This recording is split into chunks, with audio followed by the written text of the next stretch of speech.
Cette semaine, à l'émission, je reçois deux gars que j'aime beaucoup, Eddie King, François Morancy. Avant de commencer, je tiens à remercier Babus, Jason Babin, qui vient de Eel Lake River, Eel Lake Crossing, Eel River Crossing, Eel fucking, Eel River Crossing. Je pense que c'est ça. Au Nouveau-Brunswick. En tout cas, c'est un gars, il vient de Moncton. Même si c'est un Navarre de Moncton, là, on va dire qu'il vient de Moncton. Et je veux le remercier parce que c'est un gars que dès le début, il arrêtait pas de me dire tu devrais faire un podcast, tu devrais faire un podcast. Quand j'ai commencé à faire le podcast, il m'a envoyé un logo que si vous allez sur iTunes, à ce temps, il y a un petit logo. Lui, il m'avait envoyé un logo qui était super beau, mais c'était en orange. Et je l'avais mis sur iTunes, puis on voyait rien. On voyait juste l'orange, c'était borderline agressant. Fait que je l'ai mis noir. Puis après, avec son writing en noir, on voyait plus ce qui était écrit. Fait que j'ai changé l'écriture aussi. Fait que j'ai changé la couleur et le look, mais à part de ça, j'ai rien changé. Mais le dessin, la photo, moi, avec les lunettes fumées, les écouteurs, c'est lui qui a fait ça. Merci Jason d'avoir fait ça et désolé d'avoir scrappé ton dessin. Et cette semaine, je reçois Eddie King, François Morancy. Ça devrait être bien le fun. Je les aime beaucoup, les deux. C'est deux gars que j'apprécie beaucoup. Puis, je veux juste faire une petite plug. Tu sais, moi, ce show-là, j'ai pas, j'ai pas une scène. Tu sais, j'ai rien pour faire ça. Tu sais, on rentre pas, j'ai pas de subvention, puis j'ai pas 22 caméramans. C'est moi devant ma webcam qui achète mes amis sur Skype. Je reçois rien. J'ai une commandite de Sennheiser, mais il me donne des micros. Tu sais, tu peux pas payer ton épicerie en micro-casque, là, tu sais. T'arrives pas au dépanneur, ouais, ça va faire 12 et 27 ou donne-moi un micro-casque. Ah non, pas de même ça marche. Ça serait cool, mais c'est pas de même. Fait que moi, j'ai pas une scène pour faire ça. Je vous demanderai pas de me donner de l'argent, mais je vais vous demander, tu sais, les invités sont pas payés non plus. Si t'aimes, mettons, t'écoutes mon podcast, si t'as aimé un des invités, achète des billets pour le voir. C'est le même qu'on fait notre cash. Tu sais, si t'aimes le podcast aujourd'hui, achète un billet pour Eddie King ou achète Morancy pour en tournée en ce moment. Même quand tu vas être en tournée, achète un billet pour voir Morancy, achète un billet pour me voir moi. Tu vas voir live. Si tu aimes un humoriste à télé ou à radio ou dans un podcast ou whatever, live, c'est 1000 fois mieux. C'est 1000 fois mieux. C'est la seule place qui devrait avoir de l'humour, c'est sur un stage. Tu sais, dans le fond, ces hosties de podcasts-là, je devrais arrêter ça parce que je dilue le produit. Fait que venez me voir, moi je vais être au 10-30 cette semaine. Je pense qu'on est sold out, mais il reste peut-être encore des billets. Je vais être à Victo en fin de semaine, je pense qu'on est sold out. Au Saint-Denis, la salle. Je pense, en tout cas, je pense que je suis sold out. Mais allez sur myquote.ca, des fois il reste des billets. Et je vous remercie tout le monde qui sont venus me voir à la date en tournée. J'ai eu bien du fun. J'ai eu bien du fun en fin de semaine passée. J'étais à Saint-Georges, Sainte-Marie, en Beauce, puis j'ai vraiment aimé ça. J'ai vraiment aimé ça. On est allé aux danseuses après, puis Chris que c'était drôle. C'était vraiment drôle. Moi, j'aime ça. Il y a de quoi de vraiment drôle des danseuses en région, là, que j'adore. C'est l'annonceur. Tu sais, le gars qui fait comme Hey, alright. Tu sais, tout le temps une grosse voix, puis il met tout le temps l'accent à mauvaise place. Tu sais, il dit pas comme alright, c'est voici Jessica. Il va dire voici Jessica. Là, t'es comme Jessica. C'est quoi ça? C'est bien weird. C'est bien weird. Tu sais, je me demande si c'était. Puis là, j'allais faire. Je me demande si ce gars-là, il fait ça tout le temps dans la vie. Parce que, Chris, je suis un humoriste des années 90. Moi, j'ai commencé dans les années 90. À l'école de l'humour, ils m'ont dit quand tu fais une joke, là, prends le gars, tu sais, hey, il parle comme Jessica. Puis là, fais-le dans la vie, mais genre, il arrive au magasin. Hey, est-ce que je pourrais. Moi, je m'en vais au pas du meuble. Tu sais, ça va être hilarant. Puis après, tu fais des règles de trois. Tu sais, règle de trois, c'est pas drôle, pas drôle, drôle. Tu sais, hey, ce podcast-là, il est le fun parce que il est gratis, il est drôle, puis hey, hey, Mike a un petit pénis. C'est bien méchant. Vous êtes méchant avec vos règles de trois. Calice, moi, je préfère le terme il est standard. Mais non, non, c'est ça. Fait que c'est règle de trois, exagération. J'ai bien de la misère à parler, tabarnak. Ça doit être. Je pense que les Roman Coke aident pas. Ça me semble. Je suis rendu ça. Tu sais, avant, je buvais de la bière pendant les podcasts. Là, je suis rendu un des Trailer Park Boys. Ça, c'est. Mais c'est ça. Fait que là, je vais faire mes règles de trois, mes comparaisons, et je vais finir avec un callback. Parce que tu finis tout le temps avec un callback. Tu sais, ça va finir avec un Ah, Jessica! Ou ça va être cette semaine, Eddie King et François Morassi. François Morassi, ça marche, Chris, c'est bon. Ils sont bien hot à l'école de l'humour. Tabarnak!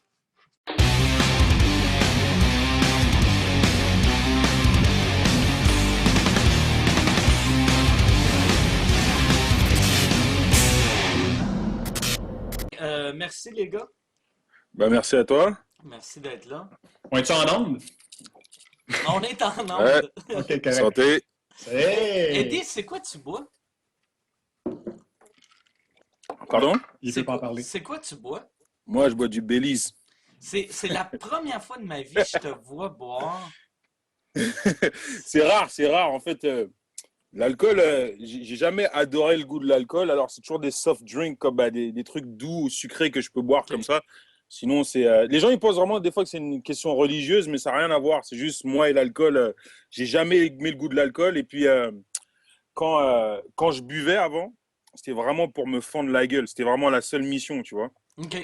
Et puis, j'ai remarqué qu'à partir de 25 ans, les lendemains de veille, j'avais vraiment du mal à l'étoffer. Fait que j'ai dit, bah, c'est ça, vas-y, j'arrête de boire et c'est tout. Toi, Attends, François. Oh. attends 40. Toi, t'as jamais été vraiment un gros buveur non plus, François? Non, pourtant, moi, j'ai été barman quand j'étais étudiant, puis fait que j'ai tout essayé, tout goûté, mais l'alcool dans ma vie, moi, ça n'a pas été un bon ami parce que, d'une part, en tant que barman, tu fais face à des clients sous. Quand tu commences à faire des shows d'un bar, tu as du monde sous. Mon meilleur ami, la seule fois où je l'ai détesté à ça, de le slugger, il était sous, puis il est devenu une espèce de personnage agressif, agressant. Je dis, man, quand tu bois, appelle-moi pas. Puis, fait que moi, l'alcool, je connais aucun être humain que l'alcool améliore. Tu sais. Il y a personne que je connais que je fais, oh non, lui, sous, là, il prend vraiment une coche. Là, tu sais. Ah, lui, à jeun, il est Ouais, homophobe, il est il est off, raciste, il il est est off. désagréable, mais Mais deux, trois tequila bang bang. c'est une Oh! perle. Ouais. Il a trouvé, Euh, il a trouvé un remède pour le cancer quand il était sous. mais moi, ce que je comprends pas, c'est. Attends, Mike, ça fait plusieurs fois qu'on me le dit, je l'ai entendu dans les podcasts. Apparemment, toi, quand t'es sous, tu veux te battre. Moi, quand je suis sous, je veux me battre. Mais tu sais pas te battre. Mais j'ai aucune idée comment me battre. Et t'as jamais cherché à apprendre.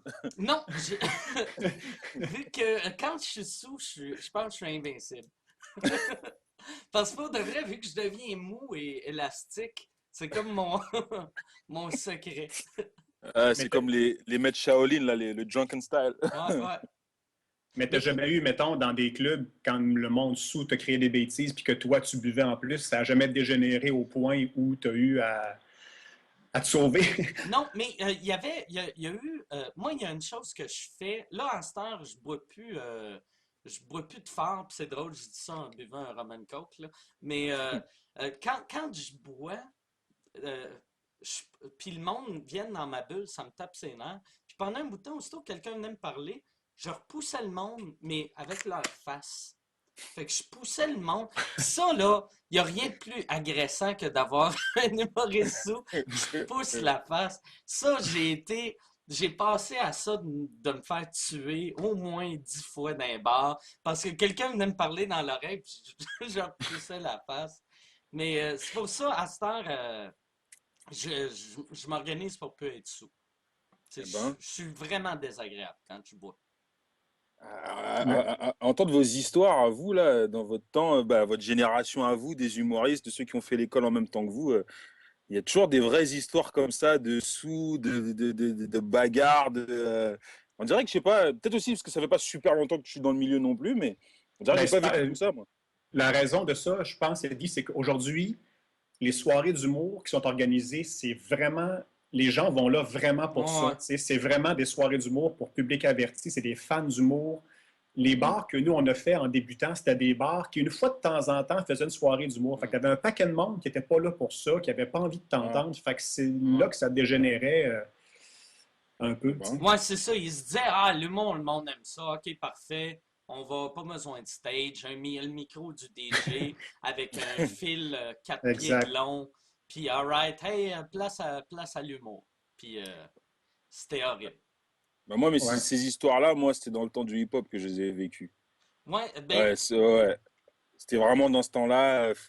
Des fois, des mecs, ils organisaient des shows, le micro, il marchait à peine, l'ingénieur du son, il comprenait jamais rien, il s'en foutait même, ça finissait en bagarre, des règlements de compte, les flics qui venaient shut down le truc. Moi, c'est dans ce temps-là que j'ai vécu ça, mais pas dans l'humour.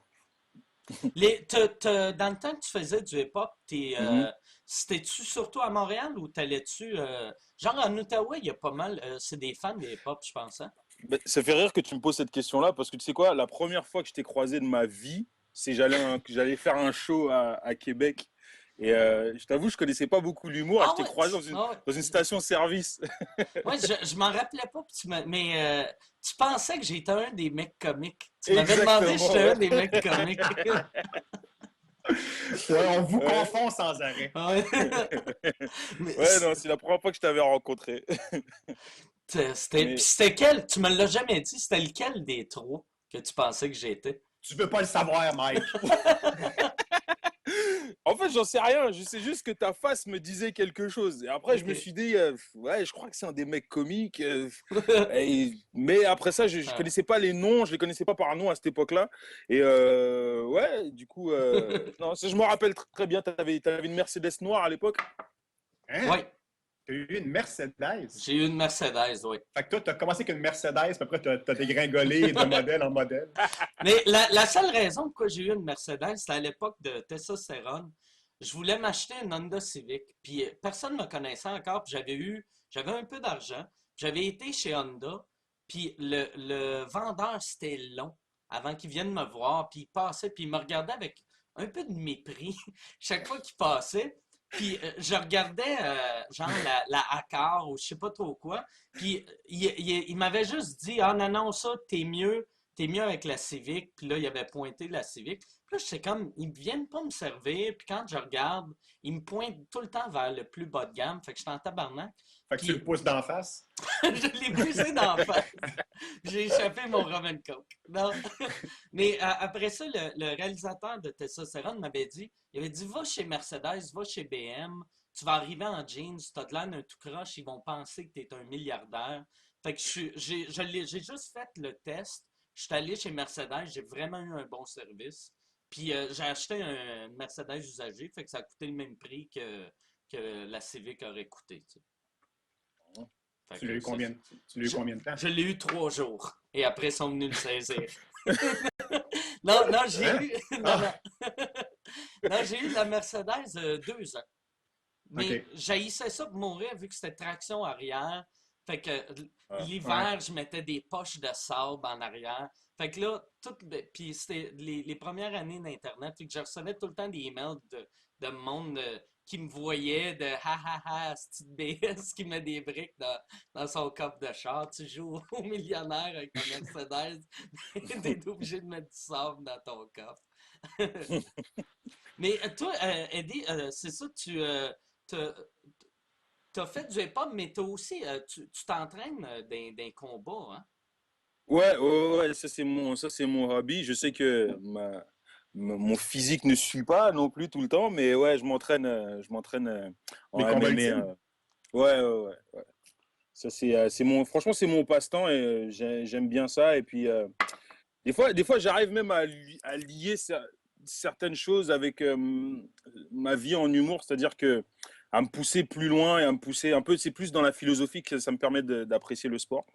Et ouais, puis je suis dans un club qui s'appelle Gamma ou à BTT Canada dans le fond. Et puis c'est le même club que Patrick Côté, je sais pas si tu vois c'est qui. Ouais, ouais, ouais. Ouais, donc Je je suis dans l'avais le poussé dans la face un moment donné à Sherbrooke. Il y a Patrick Côté qui était là. Dans le temps, il y avait quand même Georges Saint-Pierre qui s'entraînait avec mon prof de Jiu-Jitsu, mais il a changé par la suite. Il y avait Et Jonathan Goulet qui s'entraînait là aussi, je pense. ouais, aussi, ouais, je l'ai croisé une fois, je crois. OK. Ouais. Puis, Donc, mais à leur époque, moi, à cette époque-là, je faisais pas encore du MMA. À cette époque-là, je faisais juste du Muay Thai. Moi, j'ai commencé avec le Muay Thai et honnêtement, le Muay Thai, et quand je regardais le MMA, j'aimais pas ça, je trouvais ça gay. OK. Parce que tu sais, genre quand tu... Non, mais c'est vrai, parce que les positions, elles sont tellement inconfortables. C'est-à-dire que pour avoir ta garde, il faut que tu te mettes sur le dos et que tu aies la personne entre tes jambes. C'est comme ça que tu montes ta garde quand tu es par terre, sur le dos, tu vois. Et moi, à chaque fois que je voyais ça, je dis, ouais, mais je suis pas confortable avec ce genre de position-là. Et jusqu'à un jour, je suis arrivé au gym un samedi où est-ce que tout le monde s'entraîne librement, il n'y a pas de cours nécessairement. Mais il y avait que des gars qui faisaient du MMA, aucun mec qui faisait du Muay Thai. Donc eux, ils voulaient absolument continuer le combat au sol. Et moi, je dis, ok, bah, écoute, au pire, j'essaie de me relever, puis ça va être bon. Puis il y en a un, il m'a fait un triangle et j'ai perdu connaissance entre ses jambes. Et j'ai trouvé ça tellement inconfortable que j'ai dit, tu sais quoi, il faut que j'apprenne à faire du jiu-jitsu pour que ça m'arrive plus jamais. Et donc, c'est comme ça qu'au fil en aiguille, j'ai commencé à faire du MMA et puis que j'ai pu apprécier le sport et que je me suis débarrassé de mes préjugés à la con. Voilà. C'est bon qu'on fasse un podcast sur l'humour et qu'on parle de combat depuis une ouais. demi-heure. Là, toi, François, tu vas nous parler de judo un peu. J'ai fait du judo quand j'étais jeune, Ah, effectivement. moi, Ouais, Moi, c'est pas grave. moi, ouais. j'avais fait du judo, puis moi, je voulais faire du karaté quand j'étais petit. Puis à Loretteville, il n'y avait pas de karaté, puis ma mère avait vu les costumes de judo, puis elle a fait ça la même affaire. Puis moi, ça m'agressait qu'il me pognait tout le temps par le collet. J'ai comme une bulle, puis ça, j'aime pas ça. Tout le monde me tenait le collet, puis je m'agressais. Ouais, c'est peut-être pas le bon sport quand t'as une bulle, le judo. Essaye le tennis. Mais c'est ça un peu qui m'est arrivé aussi, la même chose aussi, ma mère, parce que où est-ce que j'ai grandi en France, la ville elle s'appelle Goussainville, et à Goussainville, il y avait qu'un bon club de judo, mais il n'y avait pas de karaté. Et moi, ça m'énervait parce que t'as pas le droit de frapper au judo, tu vois. Et je trouvais ça tellement idiot comme sport à l'époque, parce que je me disais, si tu veux te défendre, le mec il te met des coups dans la face et toi tu essaies de l'attraper comme si tu jouais à la tag, et je trouvais ça complètement idiot, mais j'en ai fait pendant quelques années, mais après ça, bah, j'ai lâché, j'aimais plus ça. Puis plus tard, j'ai fait du karaté. Puis, tu serais-tu du calibre tu pourrais-tu te battre contre quelqu'un qui a du sens ou genre... Un enfant. Ouais, c'est ça. Honnêtement, j'ai des bonnes techniques. Ça veut dire que je suis un bon sparring partner pour OK. plusieurs gars qui se battent professionnellement. Et donc, j'ai beaucoup amené sur la table quand ça vient au sparring. Après ça, pour m'entraîner pour un combat, il faudrait que je m'entraîne beaucoup plus sérieusement. Puis moi, mon problème, c'est même pas une question de technique, c'est vraiment une question de physiquement. Il faudrait que je baisse de poids parce que je suis beaucoup trop lourd pour, la masse musculaire. Tu vois, là, en ce OK. moment, je fais 215 livres, ce qui n'a pas l'air du tout, mais si je me bats à ce poids-là, je vais me battre contre un mec, c'est Hmm, 215 livres, mais juste du hmm. muscle. Tu Moi, vois, moi, c'est ça mon gros problème. moi, pour être compétitif, il faudrait que je drop à 40. Et que tu aies un fusil. Ouais. Trop- Moi, avec un fusil puis Ouais, 100 livres de moins, là, indestructible. je torche tout le monde. Bon, fait qu'on on va revenir à l'humour. François, toi, Oui, tu travailles sur un livre là que oui, moi, je suis là-dedans, je trouve que là, c'est là. tellement une bonne idée. Nice. Oui, ben, c'est ça pour expliquer aux gens qui ne le sauraient pas. L'idée, ça fait 5 ans que je l'ai, puis c'est que quand on se croise en coulisses, à Juste pour rire ou aux Oliviers, entre humoristes, quand il n'y a personne, quand il n'y a pas de touristes autour, souvent la discussion devient un concours de qui a vécu la pire histoire en show ou en entrevue ou dans un gala. Tu sais, Ah, on a toutes nos 3, 4 histoires d'horreur. Des fois, c'est vraiment des casse-gueules. Des fois, c'est juste bizarre.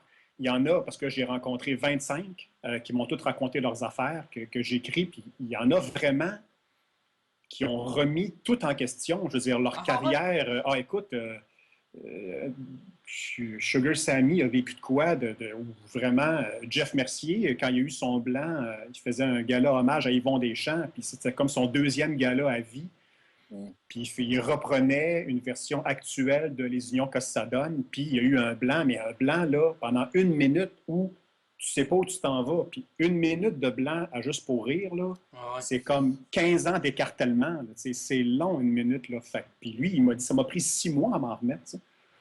Fait que Wow. t'en as qui sont vraiment plus humoristiques, comiques, tu sais, comme une que Mike m'a conté, qui est une de mes préférées, Mike, là, quand tu commences en humour, tu as toujours hâte de voir ton nom sur une marquise de théâtre la première fois. Puis, tu sais, Mike, il se fait booker un show au Saguenay, puis il se fait dire, oh, en arrivant, il y a une belle marquise. Fait que Mike, il monte au Saguenay, tout crinqué, puis il arrive, puis là, c'est marqué ce soir en humour, Marc York. Fait que c'est un ramassis. J'ai 20 humoristes, en fait, puis 5 personnes qui sont des intervenants, c'est-à-dire José Fortier, Louise Richer, Andy Nolman, Ok. Gilbert Rozon. Fait que là, je suis dans le manuscrit, dans la fin du manuscrit, là, ça va super bien. Là. Mais j'ai un livre comme ça, je crois. Je sais plus si c'est Jay Leno qui l'avait écrit. En tout cas, lui, il était là-dedans, dedans. Ils ont Mais eu une version américaine qui s'est faite qui s'appelle I Killed. ouais, c'est Euh, celui-là que j'ai à la maison, hein. la différence, c'est que I Killed, c'est un collectif. C'est-à-dire que chaque humoriste raconte sa propre histoire, puis il a envoyé ça à Ouais, un éditeur qui, lui, il a comme ouais. juste mis ça ensemble. C'est pas passé par le filtre d'un auteur. Puis Ok. aussi, l'autre différence, c'est que dans le livre américain, il y a à peu près 20% des histoires qui n'ont aucun rapport à l'humour. Comme Leno, entre autres, il Hmm. raconte qu'il a rencontré une fille, puis il a couché avec, puis Oui, la fille, son voilà, ouais. trip, c'est de se faire attacher après la tête de lit. Puis Mhm. finalement, il fallait qu'il aille parker son char, fait qu'il est sorti pendant qu'il était encore attaché, puis il avait oublié Il avait où plus ce les qu'elle clés. restait. C'est Ah ça. ouais, où est-ce qu'elle restait? Ouais, je l'ai lu, ouais. Fait que la fille est restée attachée à la tête de lit pendant genre 28 heures, le temps que sa coloc revienne. Fait qu'il y a des histoires que Ah, lui, qui n'ont pas rapport à l'humour, moi, c'est tout 100% relié à la job. Tu sais. ah, c'est très drôle. Toi, il y avait une affaire aussi dans. C'est-tu ton dernier show que tu comptais les espèces d'épais qui viennent te conter une joke? Hey, t'avais ça dans ton show? C'était dans mon deuxième show, pas mon OK. troisième, mon deuxième show, ça s'appelait Votre numéro. Puis c'est parce qu'évidemment, comme vous le vivez, tous les humoristes le vivent, tu te fais compter des jokes par le monde, au dépanneur, à l'épicerie. Fait que j'avais fait un top 5 des pires jokes qui m'ont été comptés. Puis ça s'appelait Votre numéro. Fait que je racontais au monde leur propre joke. Fait qu'ils n'avaient pas le droit de ne pas aimer ça. C'était leur joke à eux autres. Moi, il y a une affaire. Chaque fois que quelqu'un vient me donner une joke de même, soit elle est très, très mauvaise, ou elle fait tellement pas que je me dis pourquoi qu'il pensait que j'allais faire hey merci esti, ta joke de ma tante ou une joke de roue. Tu sais, comme si je vais rentrer une joke de roue. C'est rare, tu sais, que tu fais ouais ce number là, il est correct. Mais mets-moi une joke de roue que il y a un gay dedans, ça va tout arracher. Mais des fois Probablement que c'est aussi, la. Excuse-moi, vas-y, Eddie. non, non, des fois aussi, ils te racontent des trucs, mais c'est des trucs, c'est peut-être drôle sur le moment, mais tu sais, ils vont dire, ouais, écoute, j'en ai une bonne pour toi, un truc qui m'est arrivé la dernière fois, je suis tombé par terre, et puis ils veulent que tu mettes ça dans le show. Des fois, Sur- dirait, excuse François, depuis tantôt, t'essaies de parler. Laissez faire! Non, j'allais dire que c'est un peu comme nous autres par rapport à d'autres jobs. Comme si tu vois un joueur de hockey, tu sais, tu vas y parler de toi, ce que tu as vécu au hockey ou tes ligues quand tu étais pee-wee, mais il en a rien à foutre. Tu sais, je veux dire, lui, il a juste hâte que ça finisse. Tu sais, fait que probablement que c'est la même affaire. Tu sais, nous autres, c'est vu que c'est notre job puis on vit là-dedans, mais on vit intensément là-dedans que pour, C'est pour, vrai. pour que ça nous intéresse, pour vraiment que tu sois sa coche, tu sais. Mais probablement que c'est la même affaire pour tous les jobs. Là. Tu sais, moi, quand je parle à un plombier, c'est pas long que j'ai fait le tour du siphon. Ah. J'ai plus rien à dire, moi. C'est vrai. Moi, on dirait à ce temps, j'essaie de dire au monde qu'elle est pas bonne, la joke, pour pas qu'il refasse ça à un autre humoriste.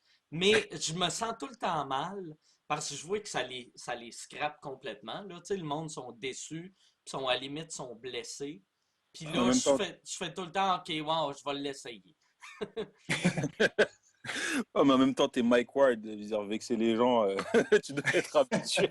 Mais, ouais, mais moi qu'est-ce qui est drôle, sa scène, tu sais, j'aime choquer le monde, mais dans la vie, puis il y avait, je me demandais pourquoi je suis de même, puis j'ai entendu l'autre fois Lisa Lampanelli en entrevue dire que dans la vie, quand tu fais du EV, il faut que tu sois doublement fin, Ouais. sinon le monde va dire que tu es un trou de cul.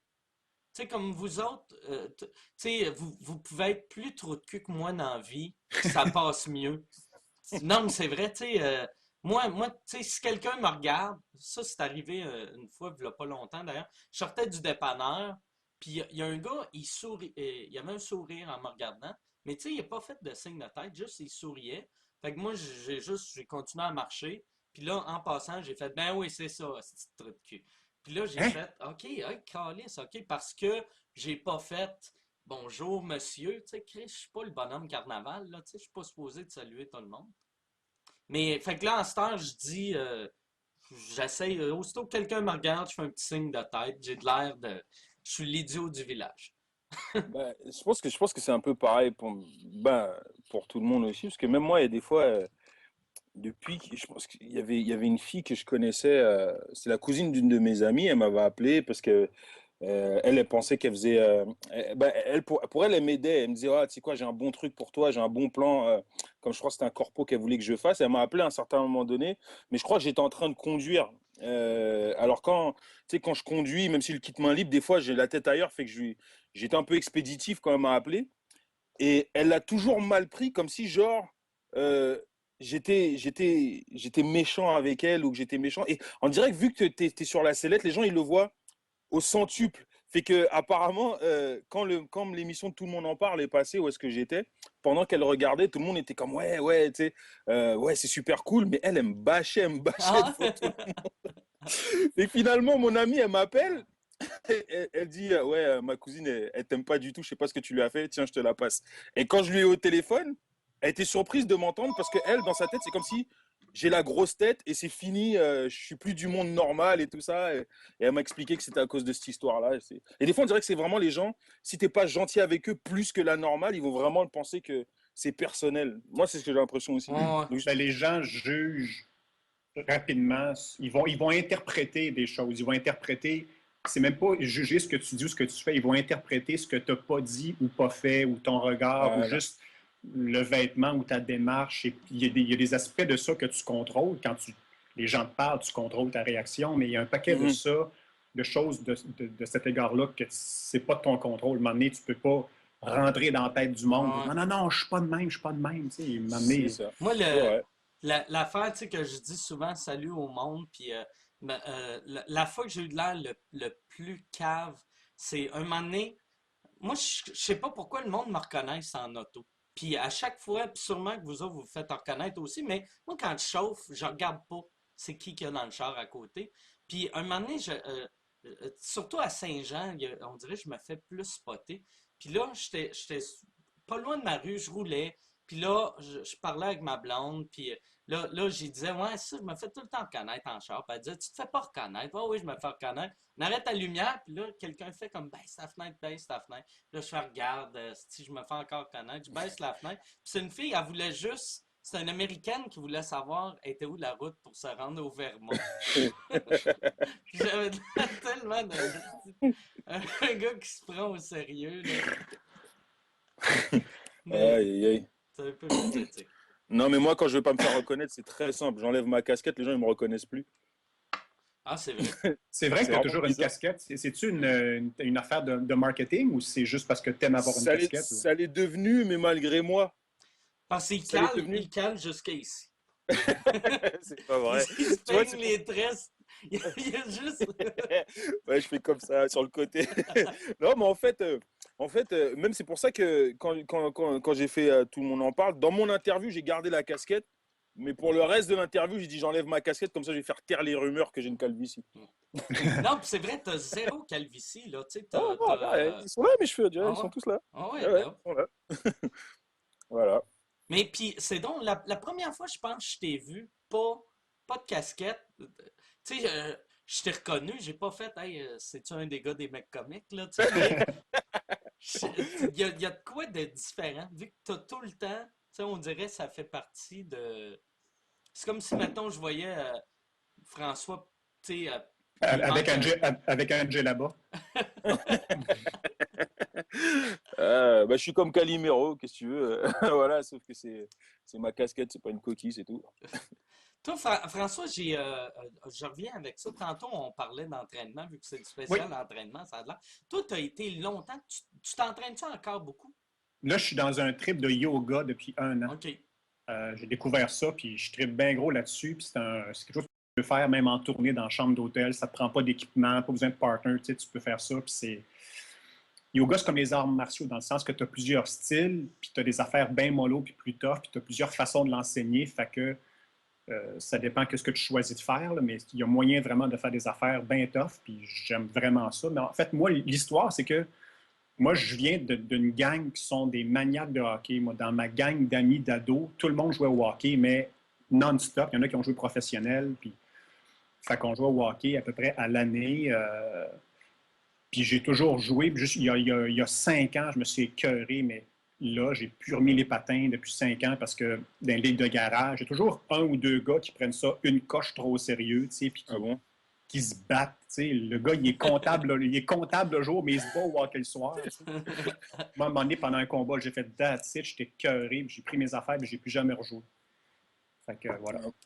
Ouais, ça, J'ai fait mais j'ai fait du hot yoga il y a pas longtemps. J'ai essayé ça. Dans une chambre Ouais, chaude, là. c'est une autre Ouais. affaire. C'est une autre chose. Ouais. Chris, On Eddie, dirait que t'aimes moins. Eddie, tu trouvais le MMA gay, mais tu fais du hot yoga. Il y a de quoi qui marche pas, là. Ouais, bah Mais- écoute, on m'a traîné là, tu sais pas. Eh, une fille, ça peut être persuasif, hein. Écoute, voilà quoi. Ouais, on m'a traîné là, je trouvais ça super intéressant. Mais ouais, je suis zéro flexible parce que je croyais que j'étais flexible, mais je sais pas, il y a Mais des positions. pour faire des MMA, il faut que tu le sois flexible. Ouais, en fait, disons que je suis flexible quand c'est des mouvements rapides. C'est-à-dire, moi, je peux kicker un mec de 6 pieds 5 dans la tête sans problème. Mais c'est parce que mon pied, il part vite. Tu comprends? Mais si tu me demandes de doucement ramener mon pied et le mettre quelque part, et me mettre dans une position, puis la tenir, là, c'est autre chose. C'est dur. Ça, le C'est yoga, plus dur. ça doit être. Là, toi, tu dois être rendu ultra, ultra flexible, François. Ben, plus qu'avant, là. Pas ultra comparé à ceux qui font ça depuis 15 ans, parce que ça finit jamais. Tu apprends toujours, puis tu n'es jamais au sommet de cette affaire-là, mais je me suis amélioré, c'est sûr. Hein. Tu vas-tu à quelque part ou c'est quelqu'un qui va chez vous pour te Non, l'apprendre au je vais à début? quelque part, ouais. Au début, je voyais des madames qui faisaient des cours, puis ça avait l'air vraiment poche, mais j'avais tellement entendu de bien de ça que j'ai engagé une prof en privé, puis j'ai dit, gars, je veux vraiment que tu me mettes ça le plus tough possible. Tu sais, je veux voir si je. Parce que ça me prend un challenge, quelque chose, puis elle m'a bien compris, puis j'ai vraiment aimé ça. Fait que je l'ai eu, elle, pendant à peu près 6 mois, puis là, je vais dans une place qui est sur Mont-Royal, à Montréal. Moi, c'est ça qui est drôle. C'est pour ça, c'est niaiseux, là, mais moi, c'est pour ça que je me suis jamais entraîné. C'est que je veux pas avoir du monde qui me regarde quand je suis mauvais en train de faire quelque chose. Puis, tu sais, le yoga, j'y ai pensé, mais je suis tellement pas flexible. Puis, je le sais que je vais arriver là-bas, puis le monde va faire ah, check le gros colon. Non, non, Puis, mais engage une fille qui va, ou un gars, peu importe, là, qui va aller chez vous pendant quelques mois, tu sais, puis quand tu seras capable de tenir ton drink avec tes orteils, tu pourras aller faire un cours de groupe. OK. Attends, t'as dit que tu voulais pas, t'aimes pas ça quand les gens te regardent quand t'es mauvais à faire quelque chose. Ouais, ben moi tu sais, comme n'importe quoi que je suis pas bon, je veux pas que personne me voit. Tu sais, comme Je m'ex- j'aime jouer au tennis, mais je suis pas bon. Fait que je jouerai jamais au Québec, mais quand je vais en Floride, je vais jouer au tennis. Vu je que, m'excuse, mais la dernière fois, pendant le festival, quand t'as mixé dehors, non, ça, c'était quelque chose. ouais, non, je sais, ouais. Mais ça, Ah ouais. ouais. Donne-moi, ouais, c'est ça. Donne-moi 6 000 piastres pour être mauvais au tennis, je vais le faire aussi.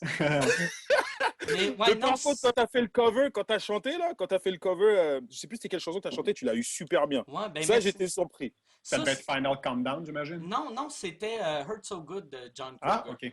OK. Mais ça, cet été, c'est ça, Ils m'ont demandé d'être DJ à Juste pour rire. Puis la raison que j'ai accepté, c'est deux raisons. C'est que, un, tu sais, j'ai eu comme 44 shows ce mois-là.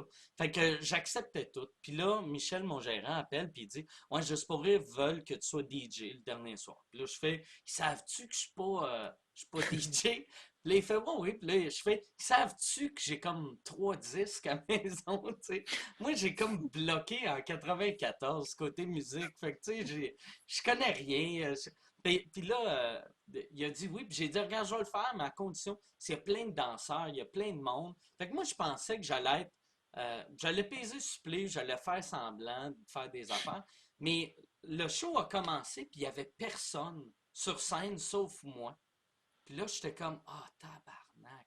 Tu sais, je suis le pire Si je bouge pas, je danse pas, je mettais même pas du dance music, tu sais, c'était du vieux rock que moi je trouve comique. C'était minable. J'ai Mais scrappé. c'était drôle. Moi, franchement, j'ai Ouais. jamais autant ri, quoi. Ouais, ouais, non, ouais, mais c'est ça. J'ai fait ma job d'humoriste, mais j'ai. Moi, Le mec, c'était un DJ, mais il a rien mixé. Il y a pas de, il y a pas, il a mis play, il a mis stop, il a expliqué c'est quoi le nouvel, la prochaine chanson, il en, l'a remis. en plus, Eddie m'a dit, il m'a parlé d'un programme que ça, t'es capable de mixer, c'est parfait. Fait que là, on l'a downloadé. Puis là, j'ai fait, non, non, c'est mieux, juste, quand la tune était quasiment finie, je faisais pause, je repartais l'autre. Puis moi, j'imaginais juste, tu sais, moi, ça me fait chier en humour quand je vois, genre, quelqu'un qui est pas humoriste, qui fait un gala juste pour rire, tu sais, mettons un comédien ou peu importe. Ça me dérange pas quand ils font un sketch, mais quand ils font du stand-up, je regarde tout le temps en faisant. C'est pas des vrais stand-up. Là, je me disais, les DJ qui sont là doivent faire. Chris, il y a 15 000 personnes pour voir, je sais pas comment il y avait de monde. Il y avait genre 15 000 au début, il y avait 400 à la fin, là, mais ouais, j'étais assez mauvais. Et Mais puis c'est pas le pire. C'est que le pire, moi, c'est qu'en plus, il a quand même eu le droit à une finale, mais terrible. Il y avait des feux d'artifice ah et tout, voilà. ouais. Ouais, ils m'ont dit, on va mettre, on a une finale de feux d'artifice. Fait que mets une toune qui va avec les feux d'artifice.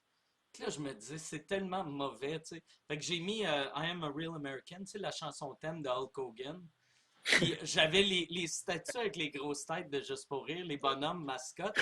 Puis je l'ai dédié à Marc Boilard. J'ai dit, Ah, ben voici. voilà. Et Voilà.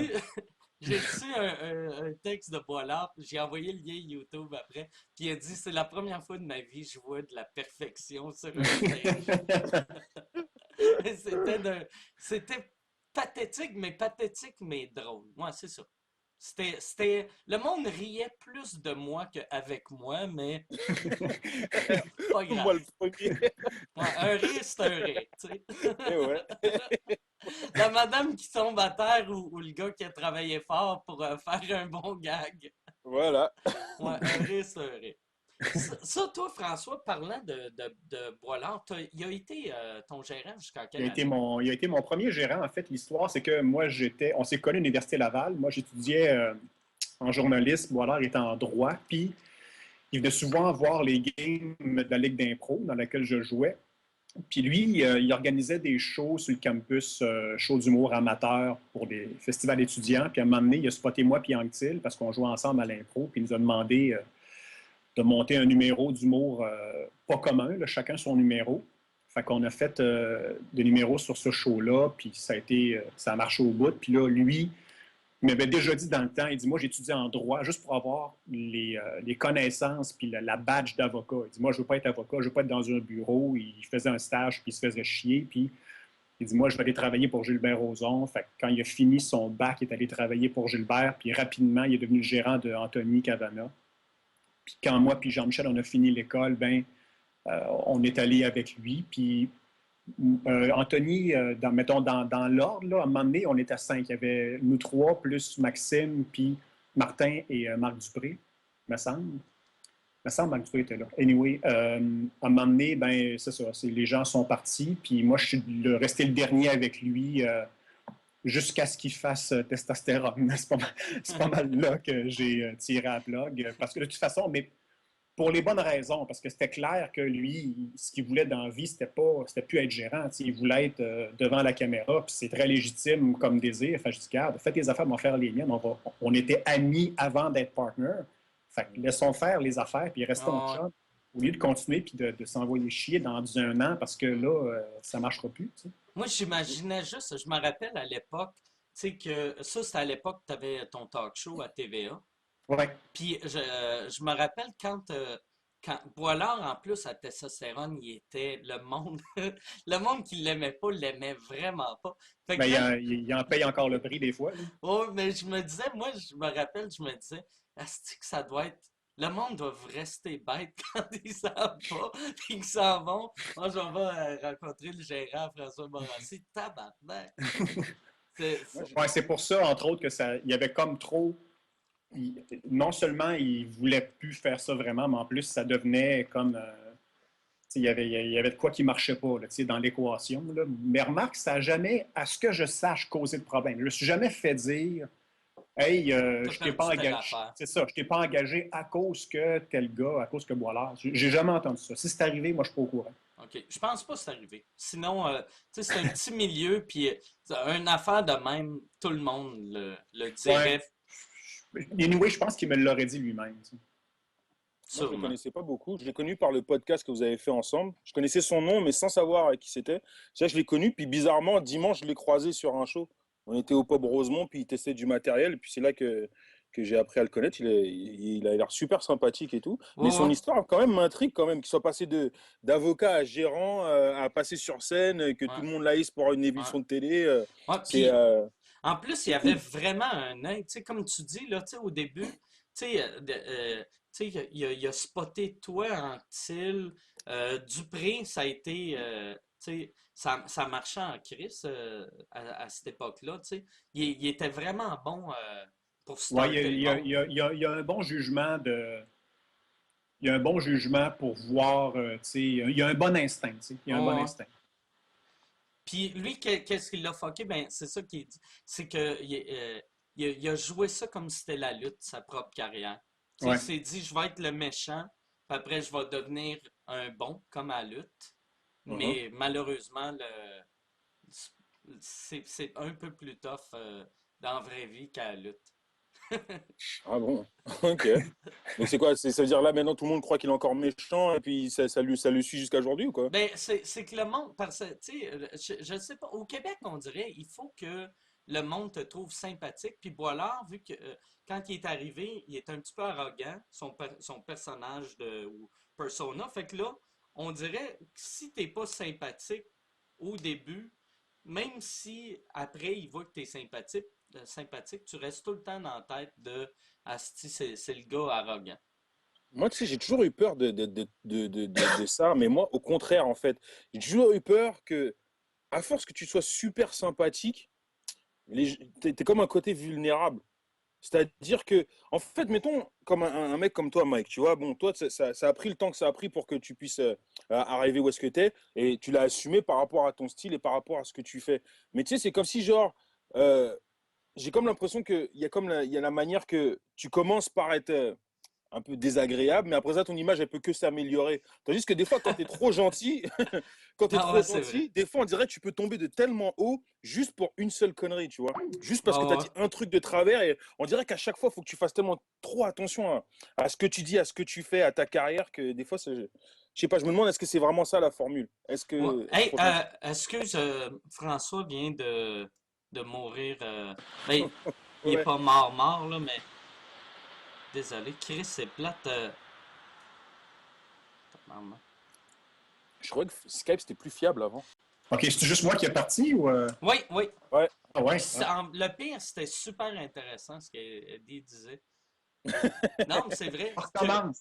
Ouais, on va leur partir 3, 2, 1. Je vais me servir un drink. Ok.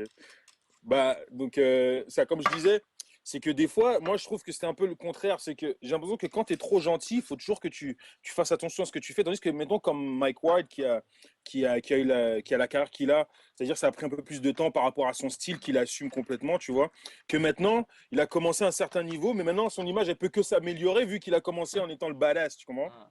Et j'ai Je pense que l'impression que quand tu...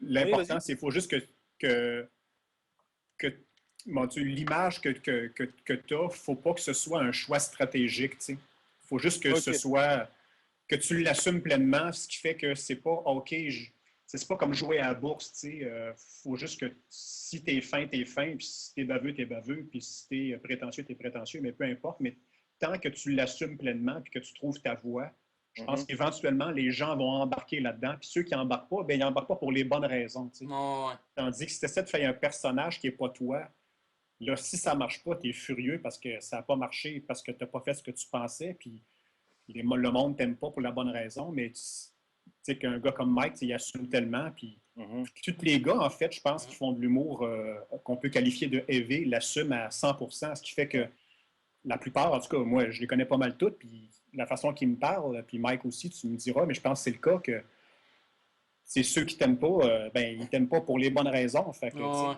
sais, Ben, tu sais, ça, c'est une affaire, je trouve, toi, François, que, tu sais, souvent, au Québec, il faut jouer la game de, euh, ben, tu sais, t'as de l'air sympathique, t'es sympathique, mais t'as jamais joué la game de faire les revues à potins, puis on t'a non, jamais vu, non, tu sais, photo, voici François en vacances, tu sais, non. t'es comme le contraire de Nathalie Simard. Thank God! D'ailleurs, ça m'avait causé, je me rappelle, quand j'avais eu la job pour animer à TVA, j'avais animé le Point J pendant 1 an, quand Julie est partie en France, puis j'ai animé après ça Merci, bonsoir. Puis moi, j'avais dit, écoutez, moi, je suis un joueur d'équipe, je vais faire le meilleur show possible, puis tout ça, mais je veux juste vous dire, moi, je ne jouerai pas la game du séjour, là, dans le sens que les journalistes ne rentreront jamais chez nous prendre des photos de voici mon intérieur et Décoration Mag qui vient faire un reportage sur mon nouveau leaking ou je sais pas quoi, ou tu sais, j'ai toujours dit non à ça.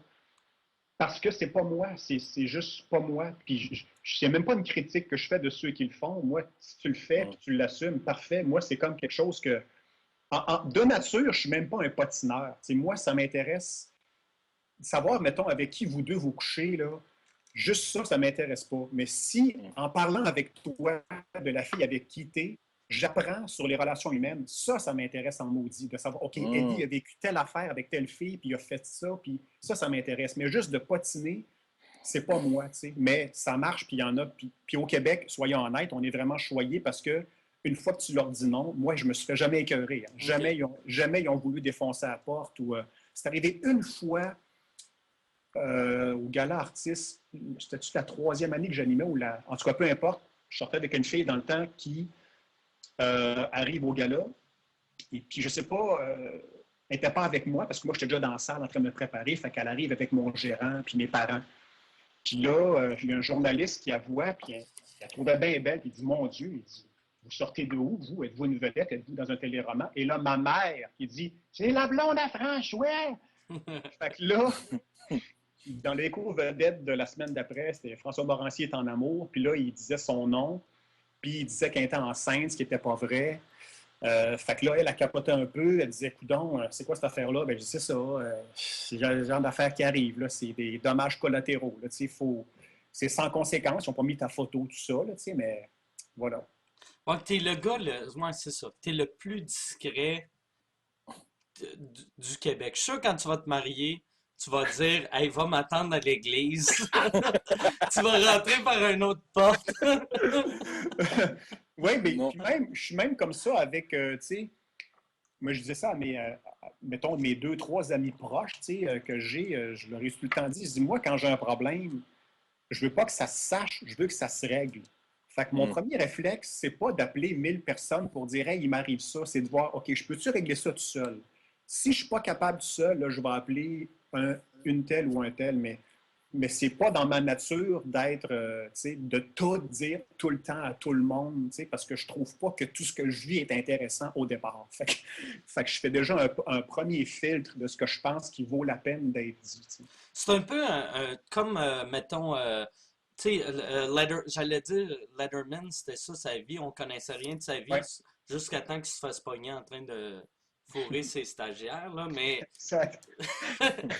fait que ça, où tes stagiaires? Mais non, ils sont tranquilles aujourd'hui, hein? Non, ben d'ailleurs, moi, j'ai ces gars-là, comme Letterman puis Johnny Carson, dans le temps, ils étaient réputés pour ça, des gars. Les gars sont à la TV 5 soirs par semaine. Tu as l'impression que tu connais tout de leur vie parce qu'ils sont à la TV depuis 30 ans, mais tu n'en connais pas tant que ça, finalement, puis c'est bien correct. Tu sais. Ils y gardent un jardin secret. J'ai toujours bien gros respecté cette façon-là tu sais, de faire. Mais de toute façon, au Québec, les gens, hein, ils sont pas trop.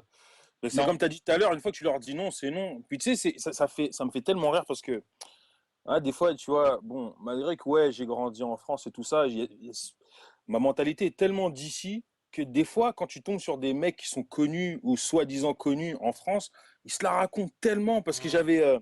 j'avais un de mes potes qui devait rencontrer deux artistes français qui sont eux autres ils ont fait plein de trucs, c'est des danseurs, ils ont fait plein de trucs, ils ont fait des trucs avec Beyoncé tout ça et là ils étaient sur le truc du Cirque du Soleil et mon pote il devait les rencontrer puis il dit Et ils ont dit à mes potes, ouais, si on veut pas se rencontrer quelque part de public parce qu'on n'arrête pas de se faire arrêter dans la rue. Je fais quoi? Il dit, mon vieux, ici, ils font pas ça aux gens. Ils font vraiment pas ça aux gens. Les gens, ils vont te croiser dans la rue, ils te reconnaissent, ils vont te faire un signe de la tête, ils vont te serrer la main, ils vont dire, ouais, j'aime ce que tu fais, ils vont continuer leur chemin. Ils vont pas t'arrêter, ils vont pas demander des autographes, ils vont pas faire des trucs comme ça. La dernière fois, j'étais au centre-ville, je tombe sur Patrick Huard et Annick Jean, genre sur Sainte-Catherine. Il y avait personne qui les encerclait là. Et c'était le couple le plus médiatisé pendant l'été avec leur mariage, tu vois.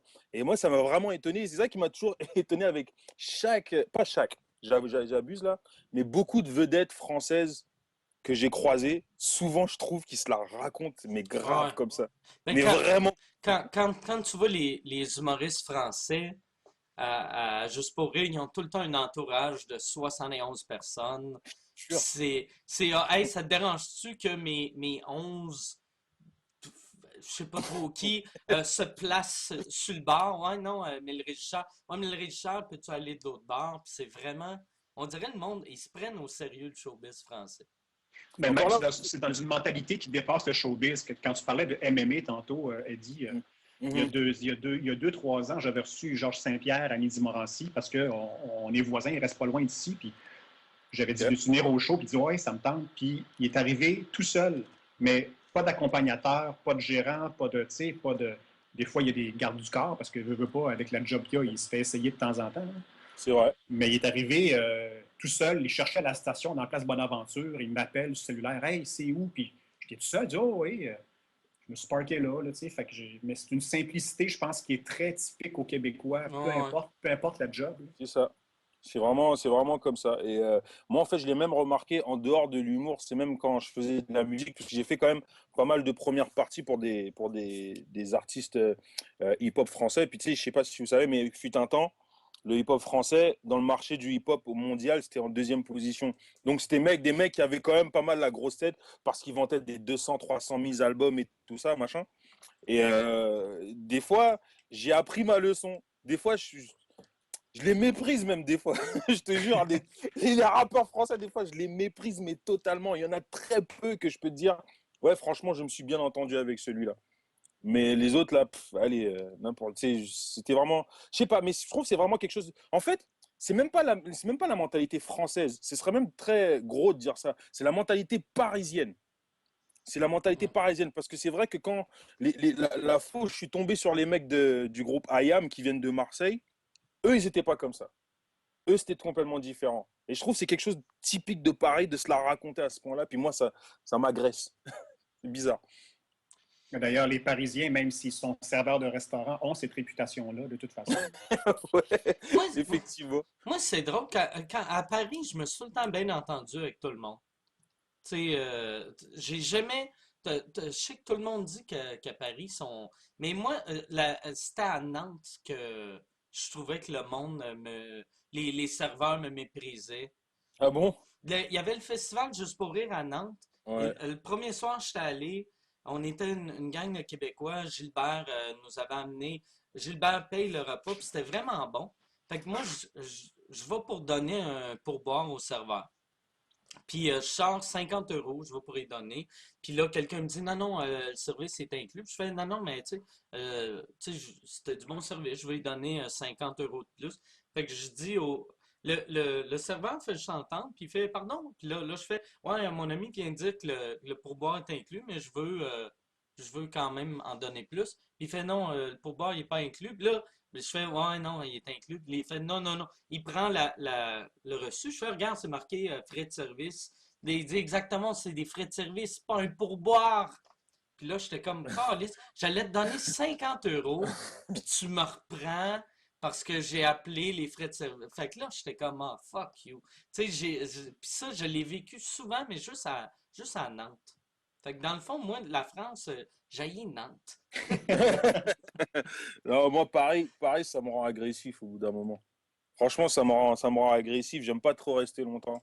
Je suis là, j'aime bien être là pour ma famille, pour voir mes potes d'enfance et tout, mais Mais rester là trop longtemps, je te promets, même que quand je reviens à Montréal, après, ça me prend au moins une semaine d'ajustement pour me recalmer, parce que là-bas, la dernière fois, c'est quand, au mois de janvier, là, j'étais sur les Champs-Élysées, parce que j'étais avec ma petite cousine qui, elle, vient d'Angleterre, donc on parlait anglais dans la rue.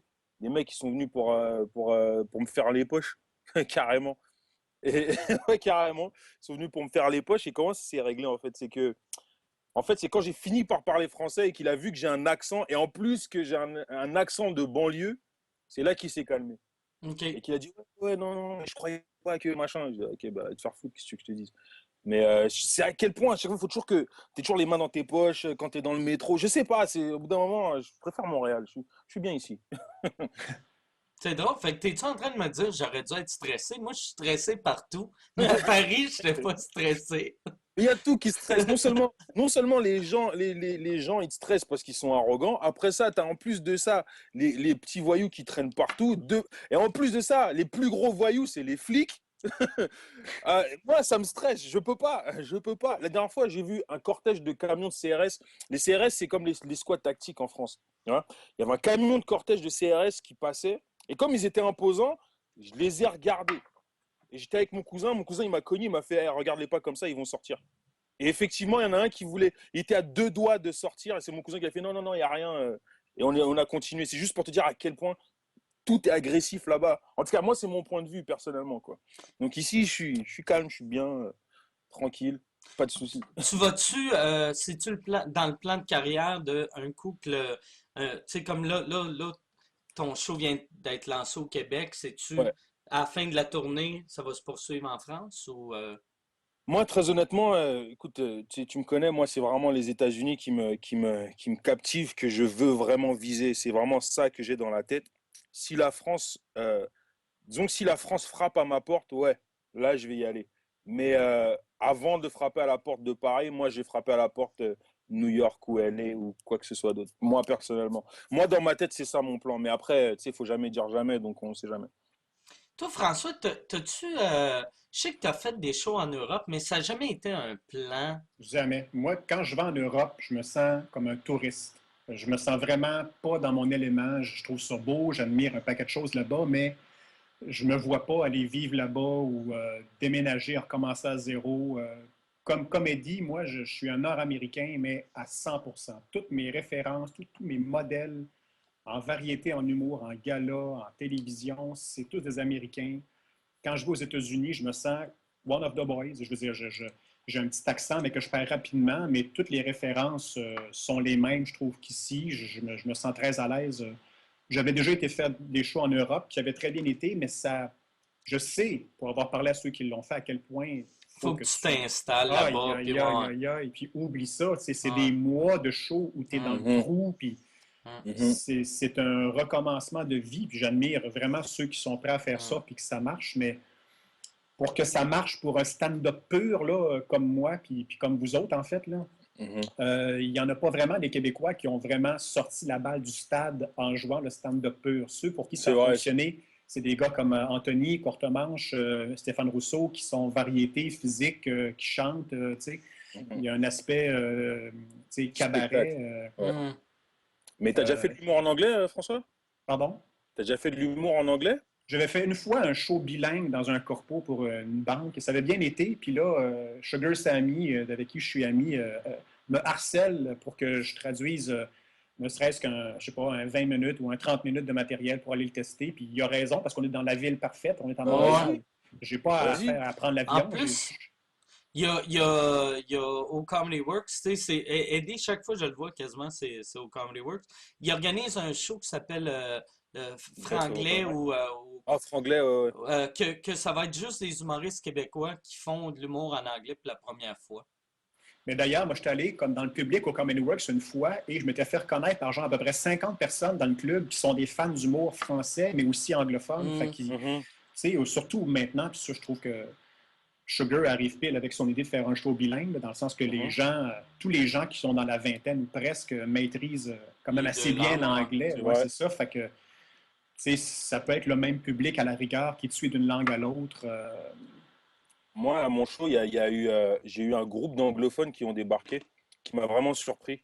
un groupe d'anglophones qui était zéro francophone et qui était venu au show, malgré que le show était en français. Puis ça m'a vraiment, vraiment étonné. Puis en même temps, après, je me suis dit, mais franchement, c'est ça Montréal. C'est vraiment ça l'image de Mhm. Montréal. Même si, mettons, on parle pas. Moi, à un moment donné, quand je venais juste d'arriver, quand j'avais peut-être 15, 16 ans, je sortais avec une fille qui a parlé que anglais. Moi, je parlais que français, mais on se comprenait très parfaitement.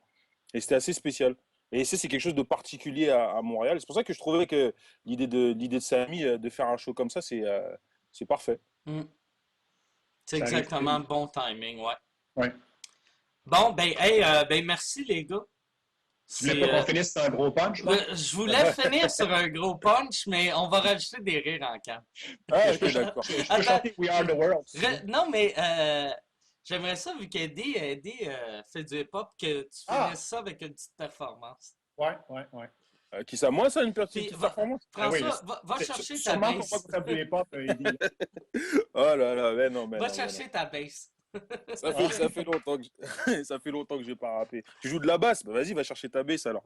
bien, m'en faire ton beatbox. Je veux voir ça. Si tu fais du big boss, je rappe, je te promets. Petit peu, petit peu, petit peu, petit peu, petit peu, petit peu, petit peu. Petit pupu. Ah, elle est bonne celle-là. C'est une affaire, j'avais dit que c'était fini, mais je veux juste revenir avec une chose. François, on dirait des dernières années, tu sais, comme Steve, là, t'as-tu vu l'épisode d'un gars le soir que t'as fait? Le moustachu? Ouais? Oui, oui, oui, oui. Ben, juste Chris. peut-être pour expliquer aux gens, Ouais. l'affaire, c'est que j'ai rencontré Jean-François pour mon livre dont on parlait au début. Il fallait que j'y parle. Puis, fait qu'il dit, OK, ben viens me voir au studio. On va dîner ensemble. Fait que je dis, ah, puis je dis à son équipe, je dis, tant qu'à être là, je peux faire une joke genre, puis l'idée m'est venue, je peux être dans la foule, comme faussement déguisé avec un faux pinch. Je vais juste être le gars qui va te harceler pendant toute l'émission, puis il va juste, mais je veux pas que ce soit annoncé, dis pas que je suis à l'émission, puis tu me présentes même pas. Je suis dans le public, puis évidemment, le monde va me reconnaître éventuellement, tu sais, parce que j'ai une fausse moustache. En tout cas, bref, je suis allé faire ça. Ça a passé, je pense, mardi dernier. Fait que C'est- ça veut dire? C'était drôle, là. Qu'est-ce que ça me faisait rire? C'est Ouais. honnêtement, tu sais, c'est le show le plus drôle que j'ai vu d'un gars le soir. Mais les Puis, writers, c'est Michel Sigouin qui est un writer, m'a écrit, puis lui, puis c'est Simon Courban, l'autre, je pense, m'ont dit, c'est ça, que c'est le meilleur show qu'ils ont fait, puis là, ils veulent que je revienne dans 2 semaines, je sais pas quoi. Là. Fait que, mais je trouve ça le fun, parce que c'est le show parfait pour faire ça. C'est le show de Jeff, c'est un peu off the wall, là, tu sais, c'est pas mainstream. Là. Puis, fait que je vais sûrement y retourner.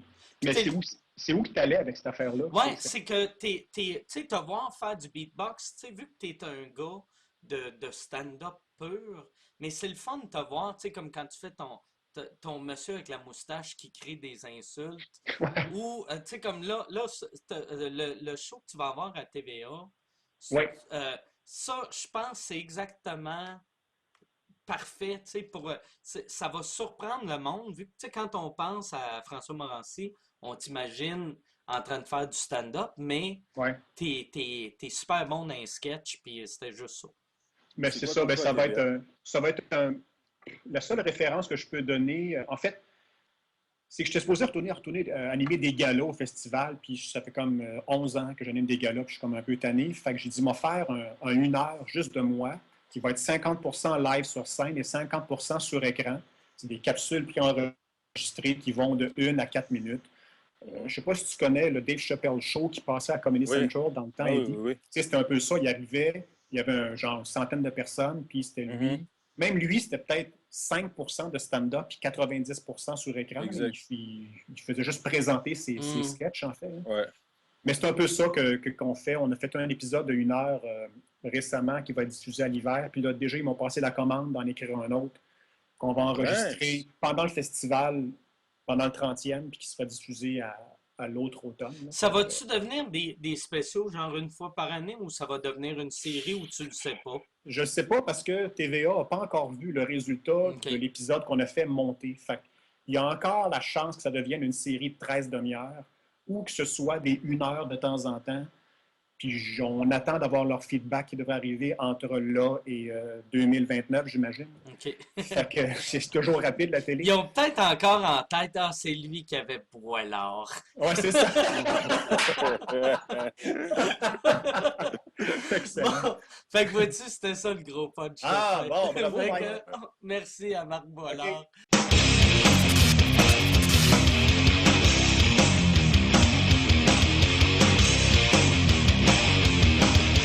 Le show est fini. Je sais pas pourquoi, à la fin, j'ai tout le temps une crise de face rouge. Je sais pas si c'est la boisson, c'est les écouteurs, je le sais pas. Je le sais pas, mais peut-être que je fais de la haute pression.